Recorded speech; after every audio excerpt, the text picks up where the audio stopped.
Hi, welcome back to Mind Control. I used to spend the night in hotel parking lots. What was I gonna do? I ain't had nowhere to stay, so I lived in the car. I had $35. And I said, come on, God, man, I've been trying to make this dream come true. You done left me out here like this. And I was crying so hard that he just said, I didn't like hear a voice or nothing, but he spoke to me in Harvey. He said, if you get up, I'm gonna take you places you ain't never been. Now I was finna quit. So I said, skip it. I'm gonna quit anyway. So I got in my car, I went to a payphone, and I was gonna call my dad. You remember back in the day where you could punch in a code and call your answering machine and get your messages? So I called, and I punched in the code, and it said, doop. He said, hey Steve, this is Chuck Sutton with Showtime at the Apollo. We saw a tape of you. You're very funny. If you could get here Sunday night, we'd love to put you on television. Call me back, let me know if you can make it. So I hung the phone up, I'm crushed. Cause my whole dream of being on TV, and I couldn't get to New York. I got $35. How am I gonna get to New York? I can't make it. So I'm standing there at the phone booth and tears just coming down my face. I said, God, so that must be a sign for me to go home. Cause this it, I ain't even got the money to go to the Apollo. My whole thing, I wanted to be on TV, I couldn't even make the dream come true. This is the most messed up moment. And so I said, man, let me call this dude back and see if he said this Sunday. Cause maybe he said next Sunday and I can hustle up a little bit of money or something. I don't know what I'm gonna do, but let me just call him back. So I called him back. Steve, this is Chuck Sutton, Showtime at the Apollo. We saw a tape of yours. You're very, very funny. Look, we have an opening Sunday night at Showtime at the Apollo. If you can make it, we'd love to put you on TV. I said, it's this Sunday. Before I hit the button, I heard, doop, you have another message. That wasn't there before. So I punched my code in, I listened to the second message. It said, Steve Harvey, this is Tom Sobel from the Comedy Caravan. This was a Thursday. He said, I have a gig in Jacksonville, Florida on Friday night that pays $150. If you can get there Friday night, you'll make $150. So I called him back and I said, hey Tom, did you get a gig away? He said, no, it's still available. He said, can you get there? I said, I'm in Pensacola, Florida. I'm 3.5 hours away. So I drive to Jacksonville, Florida, and that night I made the 150. The club owner said, man, you funnier than the guy we hired. If you stay tomorrow night, I'm gonna give you another $150. So now I got $300 now. So I get on the phone, I call Chuck Sutton. I say, hey man, is the gig still available at Showtime at the Apollo? He said, yeah, we got one opening left. I said, I'll be there. So I called Eastern Airlines, who used to be open back then. They had a special for $99 going from Jacksonville, Florida to New York round trip. So I parked my car at the airport. I got it.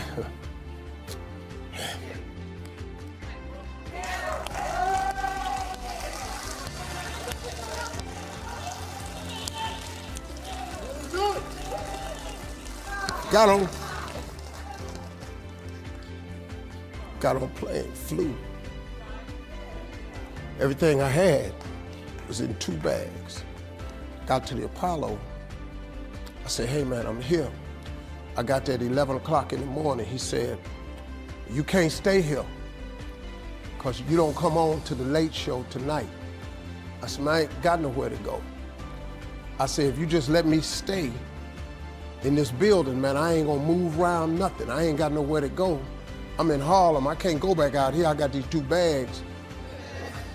I got victim wrote all over me, man, so. He said, all right, if you go upstairs, don't come down. So he put me in a dressing room on the 6th floor.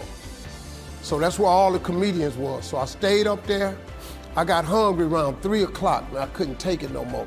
So I went back downstairs, a dude named Alton Liston. I said, hey man, he said, man, I thought I told you, don't come down them damn steps. I said, hey man, I'm just hungry, man. I said, let me go to that KFC I saw on the corner, just let me get some chicken. I'll come right back. He said, man, if you ain't back in 20 minutes, you ain't getting in this building. So I went, bought me some chicken, came back. So the comedians started coming in the building. They started coming up on the 6th floor. So I meet this guy named D.L. Hughley. I introduced myself, he introduced himself. I'm sitting there, another guy come in named Dwayne Johnson. Then this other dude walked in named Jamie Foxx. And I introduced myself. We don't know each other, ain't none of us famous. It's 1991, man. They gave everybody the lineup. I was on the last show of the night. I don't go on to 11 at night. I done had this 4 pieces of chicken. I'm starving, man. That chicken done wore off. I'm nervous, man. I'm about to throw up. D.L. Hughley went downstairs. D.L. Hughley got booed off. Dwayne Johnson got booed off. Jamie Foxx went down there and got booed. They booed Jamie, then Jamie started singing. And then they started clapping. And Jamie had their ass, then he went back to them jokes, and they got his ass. So I'm walking down the steps and I see Jamie sitting on the steps. I said, hey man, hang in there. He said, man, that ain't never happened to me before, man. This is crazy. This is Jamie Foxx, man, one of the most talented people in all of comedy. And now, you don't even know how nervous I am, man. I can't even. My breathing is shot because these dudes been booed. So I walk out. I had wrote this joke.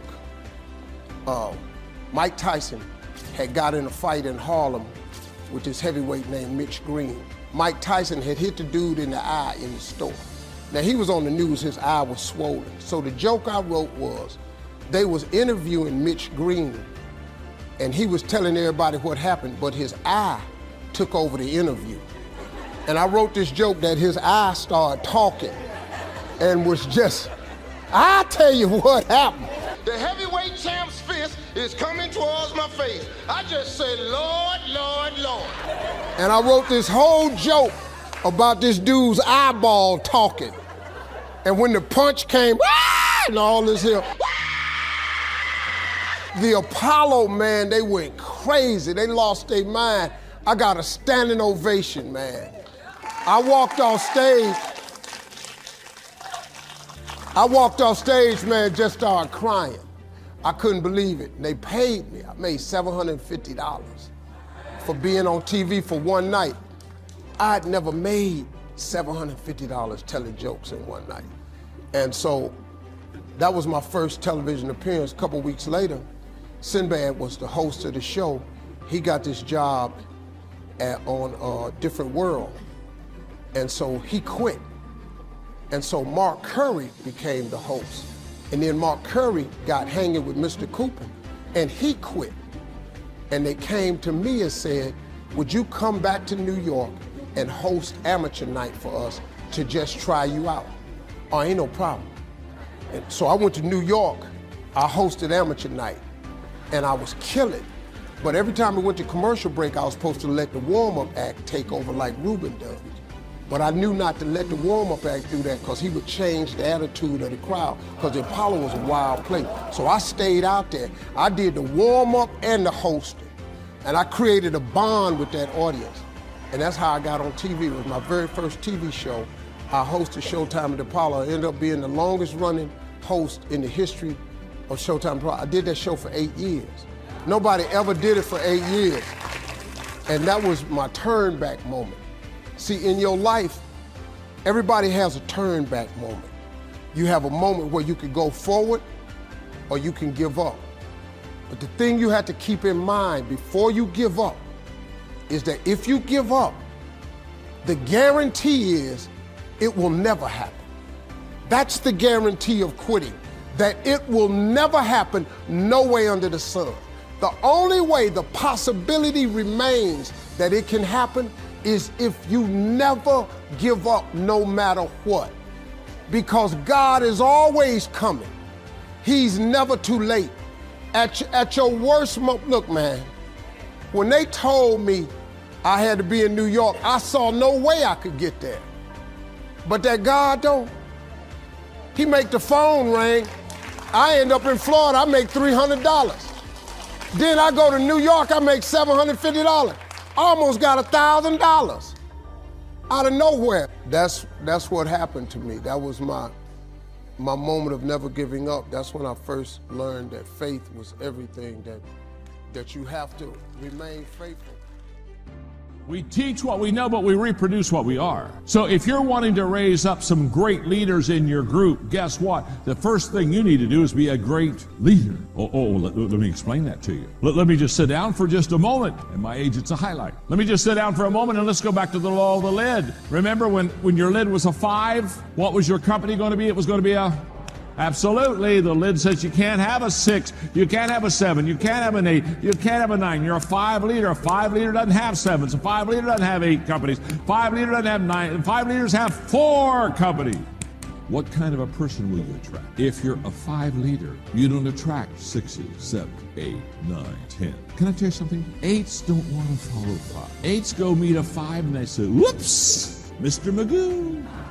So how do you attract better people? Lift your lid. If you're a 5, you get 4s, 3s, 2s, and 1s. If you're a 6, you get 5, 4s, 3s, 2s. If you're a 7, you get 6. If you're an 8, you got this? Stanford research says, just came from there. Stanford research says that 85% of everything you know, you learn visually. 85%. The reason I say that the first rule of 5 in leadership is leading yourself is because visual example is the most powerful leadership tool. Axe to cut down your tree. Trust me with that. James Allen said, people are anxious to improve their circumstances, but they're not anxious to improve themselves, and they therefore remain bound. The first person that you should teach leadership values to is you. Some of the obstacles you're up against may seem like they have the upper hand. The sickness is bigger. You've had the addiction a long time. Feels like that trouble has you surrounded. But when it's your time, like with them, it's not going to leave gradually. It's not going to improve a little here, a little there. It's going to leave suddenly, like it's in a panic, like it's fleeing for its life. Well, Joel, this sounds encouraging, but I don't believe it's going to happen quickly for me. I've been dealing with this for a long time. You're right. It won't happen for you. This is for believers. This is for people that will let the seed take root. People that will dare say, God, I agree with what you said, that you will hasten your word to perform it. Lord, I believe for a quick work. I believe enemies are hurrying out of my way. I believe I'm going to see a rapid turnaround. A friend of mine worked for this company where his supervisor wasn't treating him right. He was jealous of him. My friend had a great attitude. I never heard him complain. He just kept doing the right thing, even though this supervisor would try to discredit him and make him look bad. This went on for several years. The supervisor was in his early 40s, been with the company almost 20 years. Looked like my friend would always have to deal with this. But one Monday morning, he went to work. The owner of the company called my friend in and said that the supervisor was leaving and this owner wanted him to have his position. My friend asked, when was this going to happen? When was he going to leave? The owner said, he left last Friday. You're the supervisor starting right now. God knows how to cause people to hurry out of your way, to do things quickly, things that you didn't see coming. That supervisor could have been there another 30 years, but he suddenly left. Quit worrying about who's in front of you and how it's never going to work out. God can quickly change things, quickly promote you, quickly heal you, quickly free you. And yes, I know some things take time. We have to outlast what's coming against us. But you're going to come into these moments where God does a quick work. Now, instead of complaining, well, Joel, I don't know about for me. I don't think I'll ever get well. I'll never meet the right person. Don't turn it around. Father, thank you that my health is about to suddenly improve. Thank you that this addiction is not permanent. It's about to quickly turn around. Thank you that this depression is not how my story ends. It's about to hurry out of my way. That's not just being positive, that's releasing your faith. That's what allows God to speed things up. Pliability is an indication of experience.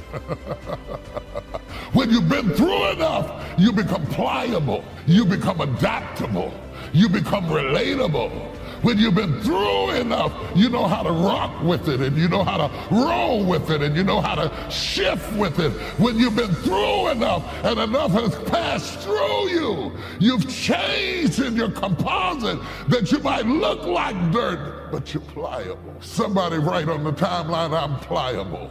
I know how to abase and abound.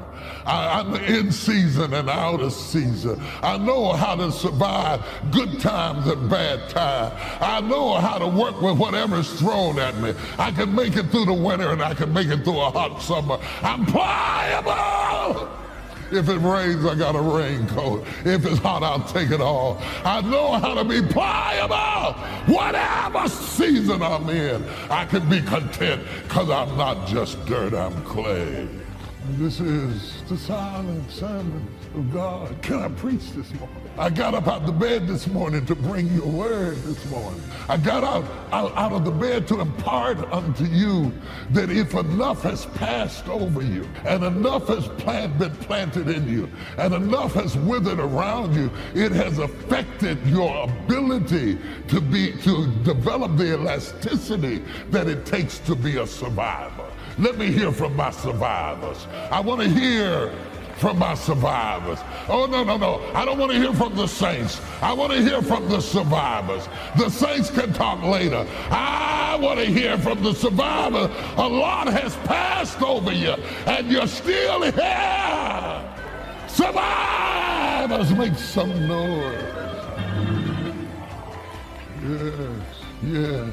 And so I thought I would start this sermon by talking about the potter's hand. For the potter's hand has reached down into the ground and extracted from the dirt the clay he thought most useful. And the reason I want you to see this image of the stooping potter is that when Jeremiah is looking at the potter stooping down into the ground to pull up the clay, my mind went back to God. Thing is, I was raised in a culture of the quiet professional, and we don't talk about what we do. And so that book, obviously I was writing a book with my brother Leif Babin, and we talked about that for a long time before we actually said, okay, let's do it. And what we knew that we needed to do was, number one, represent the SEAL teams the way that we thought they and knew they should be represented, and also make sure that we point out that the SEAL teams are just one military organization of all the military who are out there risking their lives and making incredible sacrifices for this nation and for our freedom. And so we wrote heavily about the forces in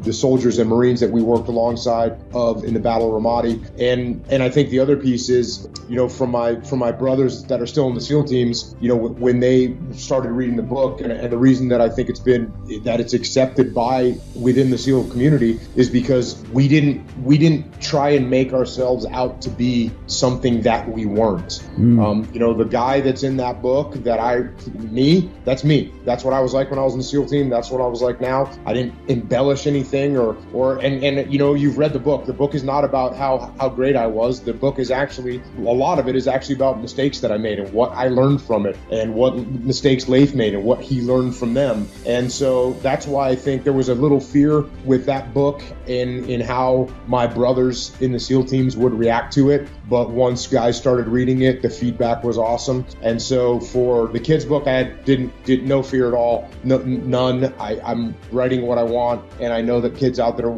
need it. And Discipline Equals Freedom, same thing. I'm doing what I want, and I'm putting word out there for people to the best of my ability to try and help them sort themselves out and move further along in their lives. And it's through lessons that I've learned, because I've been I'm far from perfect. And it's the same thing with my podcast. My podcast is what I want to talk about, and people have given me all kinds of advice since the beginning on what I should do and shouldn't do. And I always listen to people's advice, but I go with my gut of what I want to talk about, what people I want to talk to, what events in history I want to cover. There's been people tell me, don't make it too long, bring on guests so you're not the only voice, and don't talk about all this violence and horrible things. And if you listen to my podcast, it's very long. There's not many guests, and I talk about some pretty awful and horrendous things that have happened in the world. So I'm not afraid of doing what I'm doing, because I think I'm doing it for the right reasons.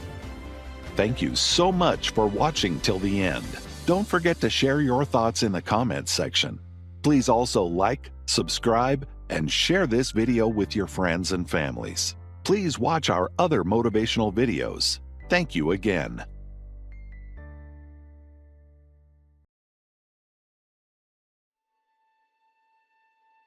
I firmly believe that you're only given as much as you can handle, as much negativity, as much failure, as much disappointment. This too shall pass. If you grasp for a new beginning, if you pull yourself up and move back into the world with a plan. So as foolish as it might sound, be thankful for your current limitations or failures, for they are building blocks from which to create greatness. You can go where you want to go. You can become what you want to become. You can do it all, starting now, starting right where you are. You've got to keep trying and trying and trying. You've got to have enough resolve to do it until.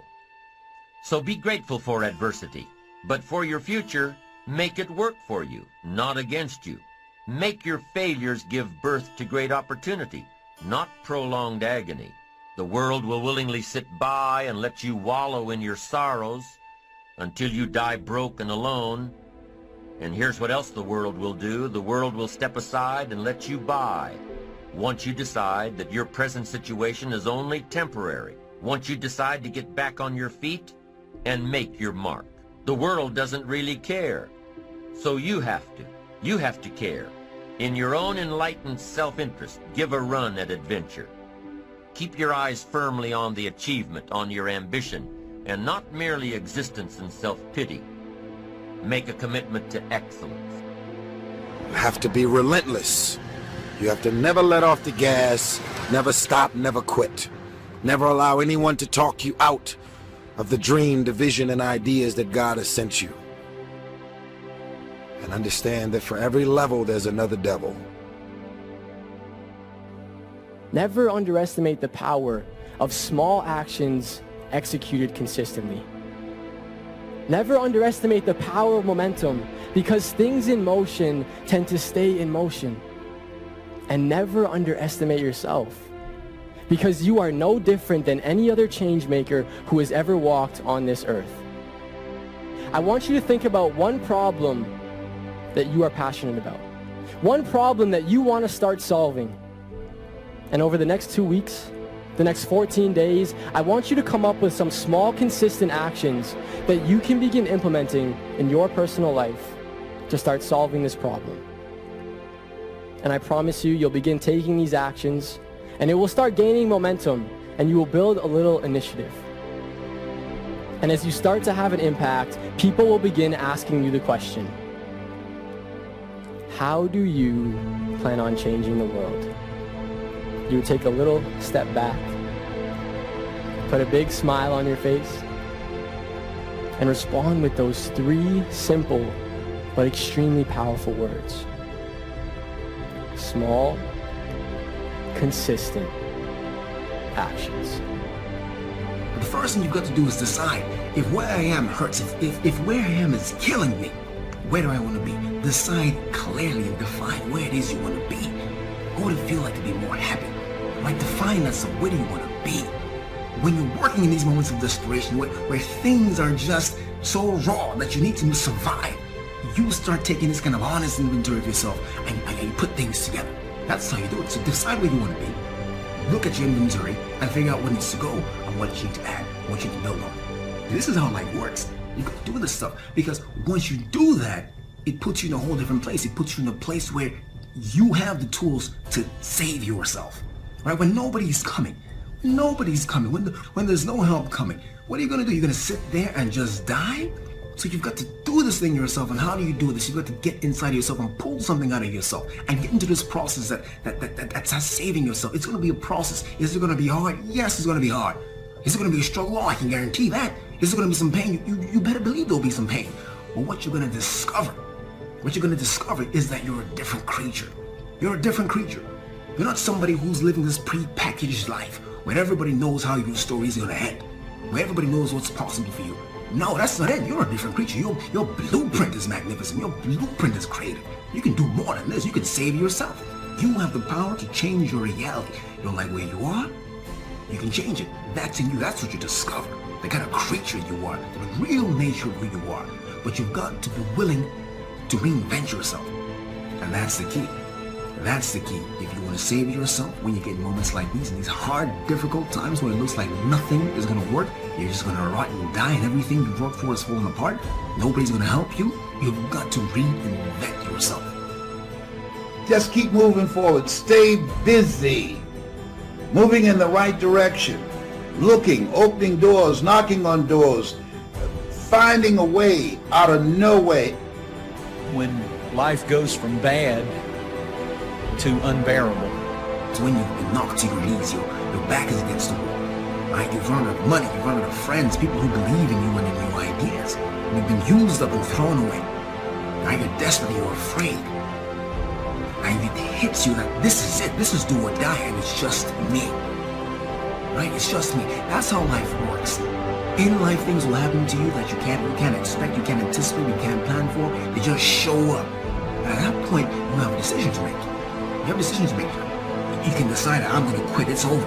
I can't do this anymore. I've spent too much time, too much blood. I've spent so much building this thing, working on this dream, raising this family. I can't do this anymore, it's over with me, I quit. You can decide that. Or you can decide that no, this isn't it for me. This isn't how my story ends. This isn't it. I didn't spend all this time building this business, raising these kids, building this family just to walk out on them. I didn't spend all these years being sober just to quit. Now, I didn't get this far just to die like a dog in the street. No, this isn't it for me. This isn't over for me. No, I'm going to survive this. All right, nobody has my back, but it's do or die, and I'm going to survive this thing. You can decide that, and when you decide that, you're doing that in a moment of desperation. And here's what I've discovered about desperation. In desperation, you discover truth. Truth. Because your walls fall down. All that stuff falls apart. And all that stuff is truth because you've got to get out of here. No time for games, no more excuses. A lot of people give up. They surrender. They run with their tails between their legs. It's a God-ordained opportunity. There are opportunities here. In the midst of crises, 3 types of people are going to come out of this. Millionaires, billionaires, and witnesses. People who stood around and watched. You have something special. You have greatness in you. And whatever, no test, no testimony, whatever is in front of you, you have the power to handle it. But I don't know what to do. Okay, got that. You don't know what to do. Figure it out. You don't have to know what to do. Walk by faith and not by sight. Figure it out.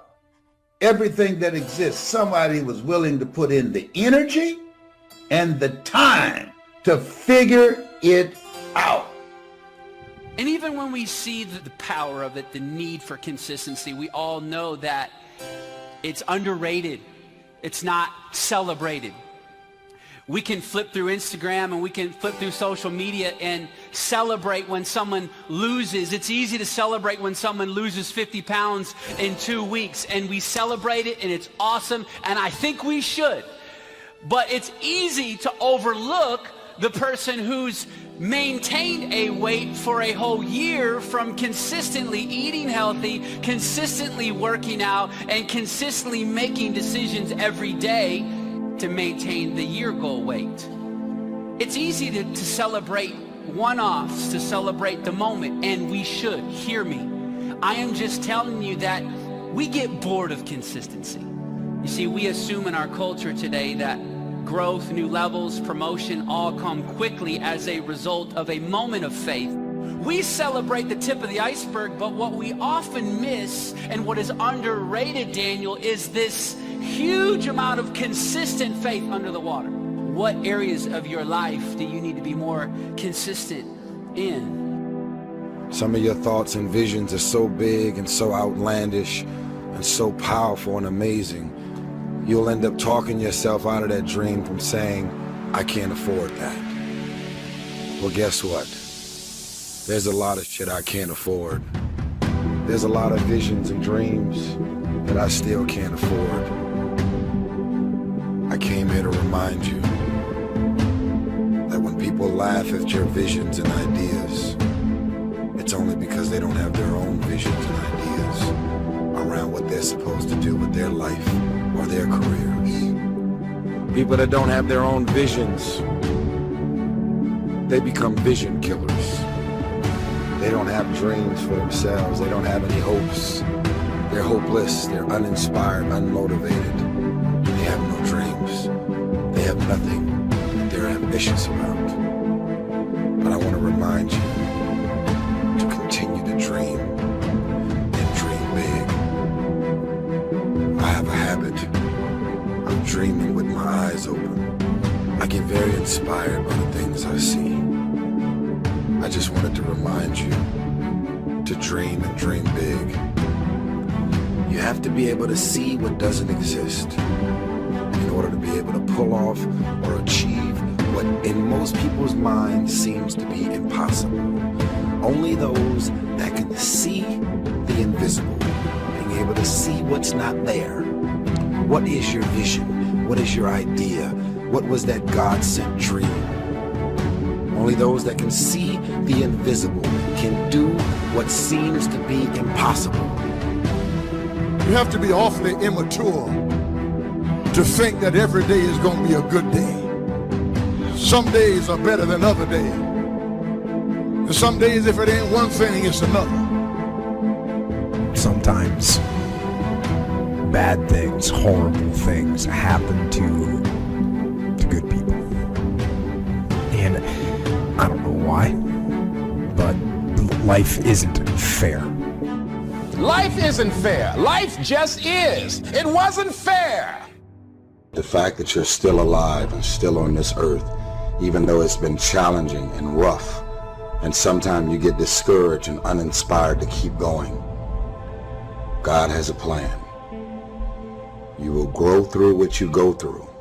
Everything that you're going through, at some point, it makes no sense to you right now. But at some point, God is going to reveal to you why all of these issues, challenges, and problems continue to show up and what you were supposed to learn from it. A good person in the wrong place, in the wrong time, can end up just a victim of fate and of reality.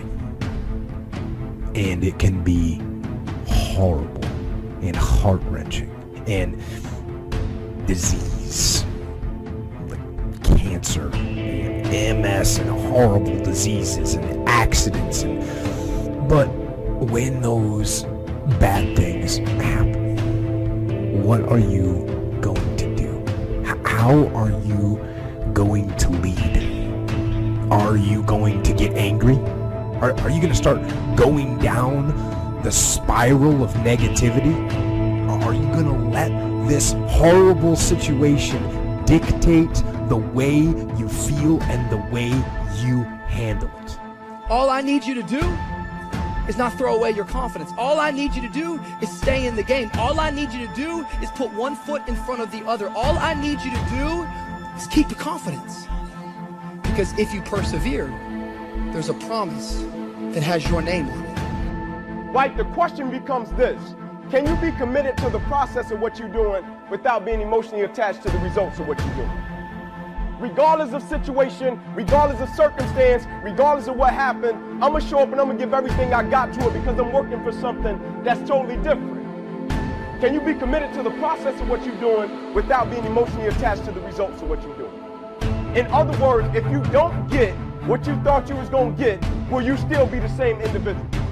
If the situation don't turn out the way you thought it would turn out, will you still be the same individual? The quote says it: you judge the character of a man not by where he stands in times of comfort and convenience. You judge the character of a man by where he stands in times of challenge and controversies. Right? I'm talking concrete commitment. Right? Not that commitment, I'm gonna show up, I'll be there, coach, yeah, I go to meetings, yeah, I'm gonna go out, I might run hard. Not that, man, not that cheap stuff, man. Not that counterfeit stuff. I'm talking concrete commitment.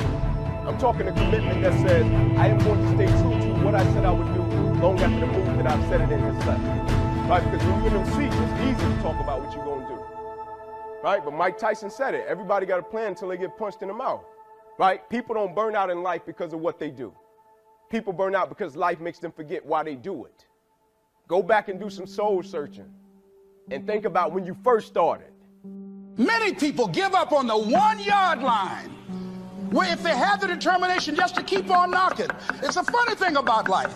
If you're home one day and someone is knocking on the door and you say, I don't want to be bothered today. And if that person just keep on knocking, say, can you believe that fool's still knocking? Pretty soon you say, what is it? What do you want? And that's how you've got to be about your dream. Some people, well, I guess ain't nobody home. I knocked on the door, but nobody came. I guess opportunity probably went out the back door. Oh, no. See, life is not just that simple. It's not that cut and dry. And that's why most people never realize their personal greatness, because they're casual about life. And when you're casual about life, you will end up a casualty. And I'm saying to you, if you keep going, if you keep looking for a way, where there's a will, there's a way. If you keep moving, if you keep falling forward, if you keep getting back up, something's going to happen. Bob Marley said something I like. He said, you never know how strong you are until being strong is all you have. You never know how strong you are until being strong is all you have. It's your only option. And you'll discover, if you don't panic, if you don't run, you'll discover you are stronger than you give yourself credit for being. Don't surrender. Don't give in. Step up to the challenge. Be the one that other people look to. Absorb that impact. Absorb that negativity. Draw fire. Bring that pain to me. I can handle it when maybe others cannot. When bad things are happening, I am going to try and be the one good thing. And in fighting, we will win. And if not the battle, and if not the war, we will win because our spirit, it will never surrender. And that is the ultimate victory, to hold your head high, and even in the face of inescapable defeat, to stand and to fight. That is to win. Dreams without goals remain dreams, just dreams, and ultimately fuel disappointment. Dreams without goals, yearly goals, life goals, monthly goals, hourly goals, minute-by-minute goals. Dreams without goals are just dreams, and they ultimately fuel disappointment. Goals on the road to achievement cannot be achieved without discipline and consistency. You understand? Between goals and achievement are discipline and consistency. Before you can be a painter who can paint what's beyond mere memory, you have to inculcate that discipline skill, and a lot of that is painful repetition and hard grinding work. It's the sacrifice of the present for the future. That's discipline as the precondition for freedom. But once you manage that, then things open up, and virtually everything you learn of value is like that. It's very, very, very difficult to learn to write. And there's arbitrary rules that you have to follow and bind yourself to. Disciplinary institutions, universities, are exactly that. Is they're places of guidance, and they're places to encourage people to develop the discipline that's necessary to see beyond the discipline. I mean, that's why we have disciplines, right? I mean, the words aren't there by accident. You have to narrow yourself first, and then you can broaden outward.